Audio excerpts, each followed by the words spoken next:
आप देख रहे हैं डार्क फाइल्स। तो चलिए बढ़ते हैं आज की इस कहानी की ओर। उस दिन सुबह से ही बारिश काफी तेज बरसे जा रही थी, जिस कारण मैं काम पर भी नहीं जा पाया। घर पर बैठे बैठे मैं काफी बोर हो रहा था, मगर किया भी क्या जा सकता था। फिर जब बारिश रुकी तब तक अंधेरा हो गया था, जिस पर मैंने सोचा क्यों ना मोहन काका की चाय की दुकान पर सभी दोस्तों के साथ जाया जाए और बैठकर कुछ देर गप्पे लड़ाया जाए। जिसके बाद मैंने तुरंत ही अपने दोस्त राहुल को कॉल किया और बोला, राहुल घर पर बैठे बैठे मन नहीं लग रहा यार, तो एक काम करना, तू सभी दोस्तों को लेकर मोहन काका की चाय की दुकान पर पहुंच, मैं भी आता हूँ, बैठकर कुछ देर गप्पे लड़ाएंगे। जिस पर राहुल ने कहा, ठीक है, मैं सभी को लेकर पहुंचता हूँ, तू भी जल्दी आ। मैं फटाफट से रेडी हुआ और घर पर आता हूँ बोलकर बाइक स्टार्ट करके निकल गया। मेरे घर से मोहन काका की दुकान लगभग 15 से 20 मिनट की दूरी पर थी, मगर मैं बाइक धीरे ही चला रहा था क्योंकि सड़क पूरी तरह से गीली हो चुकी थी। 15 मिनट का सफ़र 25 मिनट में पूरा करने के बाद मैं मोहन काका की चाय की दुकान पर पहुंचा, जहां मेरे सभी दोस्त मेरा ही इंतज़ार कर रहे थे। मैं भी उनके पास जाकर बैठ गया और हम सभी लोग आपस में बातें करने लगे। बात करते करते कब 2 घंटा गुजर गया पता ही नहीं चला। जिसके बाद राहुल ने कहा, यार अब हमें घर चलना चाहिए और रात भी काफ़ी हो गई है। राहुल की बात सुनते ही मैंने अपनी निगाहें घड़ी की ओर घुमाई तो वक्त हो रहा था रात के 9 बजे का। जिस पर मैंने सभी से कहा, हाँ यार अब हमें निकलना चाहिए।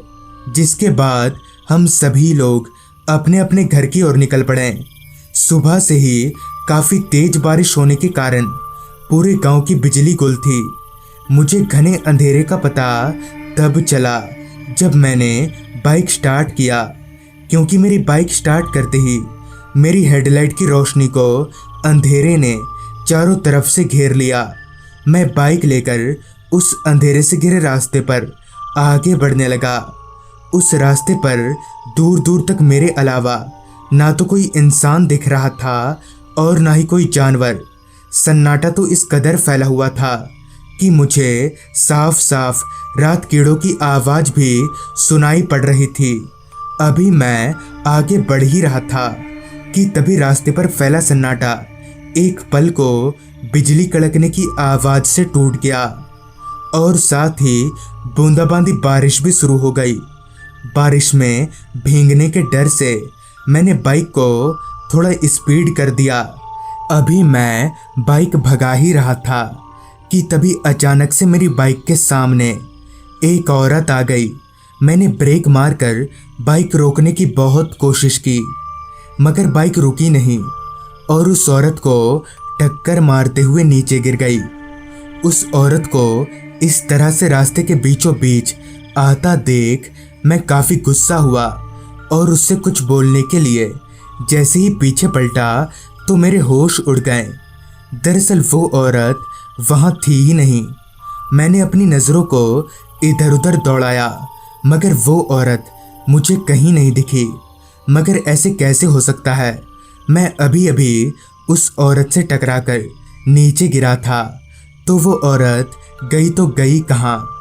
खैर मैंने अपना बाइक उठाया और स्टार्ट करके आगे बढ़ने लगा। गिरने के कारण मेरे सारे कपड़े खराब हो चुके थे और मेरी बाइक पर भी अच्छा खासा डैमेज हुआ था। अभी मैं आगे बढ़ ही रहा था कि तभी किसी ने पीछे से मेरे कंधे पर हाथ रखा। वो हाथ बर्फ़ से भी ज़्यादा ठंडा था, वो भी इतना ठंडा कि मेरा कंधा एक पल को सुन्न पड़ गया था। तभी मैंने तिरछी नज़र से जब उस कंधे की ओर देखा तो मेरे होश फाख्ता हो गए। दरअसल मेरे कंधे पर एक औरत का हाथ था। मैंने झट से बाइक रोका और जब पीछे पलटकर देखा तो मेरे कंधे की तरह ही मैं सुन्न पड़ने लगा और मेरा पूरा शरीर अंदर ही अंदर कपकपाने लगा। दरअसल ठीक मेरे पीछे वही औरत बैठी हुई थी जिससे थोड़ी देर पहले टक्कर खाकर मैं गिरा था। उस औरत की शक्ल मौत से भी ज्यादा डरावनी थी। उसकी पूरी शक्ल में कीड़े रेंग रहे थे। उससे पहले कि मैं उसे कुछ बोल पाता, उस औरत ने एकदम से मेरा गला पकड़ लिया और टान कर मुझे रास्ते के किनारे एक पेड़ के पास ले आई और एक भारी सी आवाज में कहा, तू भी मरेगा आज। उस औरत के इतना बोलते ही उस पेड़ के ऊपर से एक रस्सी का फंदा लटकाया। उस औरत ने मुझे एक हाथ से उठाकर मेरे गले को उस फंदे में फंसा दिया और दूसरी तरफ की रस्सी को खींचने लगी। अभी मैं उस फंदे से लटककर मरने ही वाला था कि तभी वहां एक आदमी आ पहुंचा, जिसे देखकर वो औरत एकदम से गायब हो गई। उस औरत के गायब होते ही वो रस्सी भी छूमंतर हो गया और मैं धड़ाम से जमीन पर जा गिरा, जिस पर उस आदमी ने मुझे सहारा देकर उठाया और कहा, जल्दी मेरे साथ चलो वरना वो तुम्हें मार देगी। मैं भी बिना कुछ सोचे समझे उस आदमी के साथ चलता बना। थोड़ी दूर चलने के बाद वो आदमी मुझे एक घर के भीतर ले आया। देखने से तो वो घर काफ़ी पुराना सा लग रहा था। मैंने मदद के लिए 2-3 बार घर पर कॉल भी किया, लेकिन मेरे फ़ोन में नेटवर्क नहीं आ रहा था। मुझे काफ़ी परेशान और डरा हुआ देख उस आदमी ने कहा, डरो मत, कुछ नहीं होगा। जिस पर मैंने कहा, वो औरत कौन थी और मुझे क्यों मारना चाहती थी?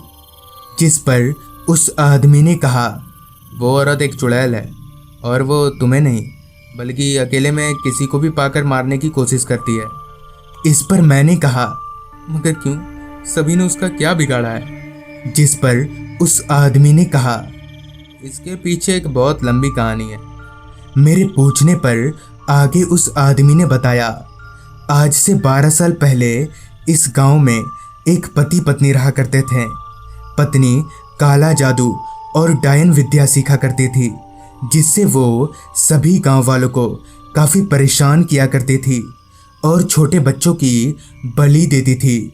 उसका पति राजू भी उसके इस काम में मदद करता था, लेकिन ये बात एक दिन सारे गांव वालों को पता चल गई, जिसके बाद गांव वालों ने गुस्से में आकर उन दोनों को उसी पेड़ में फांसी से लटका दिया और मारने के बाद उनकी लाश को चील कौओं को खाने के लिए जंगल में फेंक आए और तब से उनकी आत्मा वहीं भटकती रहती है। उस आदमी से इतना सुनने के बाद मेरे जहन में एक सवाल दौड़ने लगा कि उस चुड़ैल ने इस आदमी को कुछ क्यों नहीं किया। मैं इस सवाल को ज़्यादा देर तक अपने मन में रख नहीं सका और मैंने उस आदमी से कहा, आप कहाँ रहते हैं? आपका नाम क्या है? और उस चुड़ैल ने आपको कुछ क्यों नहीं किया? इस पर उस आदमी ने कहा, मेरा नाम राजू। उस आदमी के इतना बोलते ही मेरे शरीर में वापस से करंट दौड़ने लगा और उसके इतना बोलते ही मुझे मेरे सारे सवालों का जवाब मिल गया कि तभी उस आदमी ने एक भारी सी आवाज़ में कहा, हाँ, मैं वही राजू हूँ जिसे गांव वालों ने 12 साल पहले मार दिया था। अब उस आदमी का चेहरा पूरी तरह से बदल चुका था। उसके चेहरे पर भी कीड़े रेंगने लगे थे। मैं उठकर जैसे ही दरवाजे की तरफ दौड़ा कि तभी धड़ाम से दरवाज़ा खुला और दरवाजे के बाहर वही चुड़ैल खड़ी थी। मैं अपने आप को मरा हुआ मान ही चुका था कि तभी मुझे बाहर से काफ़ी शोर शराबा सुनाई पड़ने लगा, जिसके आवाज़ से वो चुड़ैल और वो भूत हवा में धुआं होकर कहीं चले गए। मैं भागकर जैसे ही बाहर निकला तो मैंने देखा कि मेरे सारे दोस्त और घरवाले एक साथ में इधर ही आ रहे हैं। फिर मुझे पता चला कि काफ़ी देर तक घर नहीं पहुंचने के कारण मेरे दोस्त और घरवाले मुझे ढूंढते ढूंढते मोहन काका के दुकान तक जाने लगे, जहां उन्हें उसी पेड़ के पास मेरी बाइक गिरी हुई मिली, जिससे उन्हें पता चल गया कि मेरे साथ हुआ क्या है और इस तरह से मेरी जान बच गई। तो दोस्तों, ये थी आज की कहानी। अगर आपके पास भी ऐसी ही कोई कहानियां हैं तो मेरे साथ ज़रूर शेयर करें।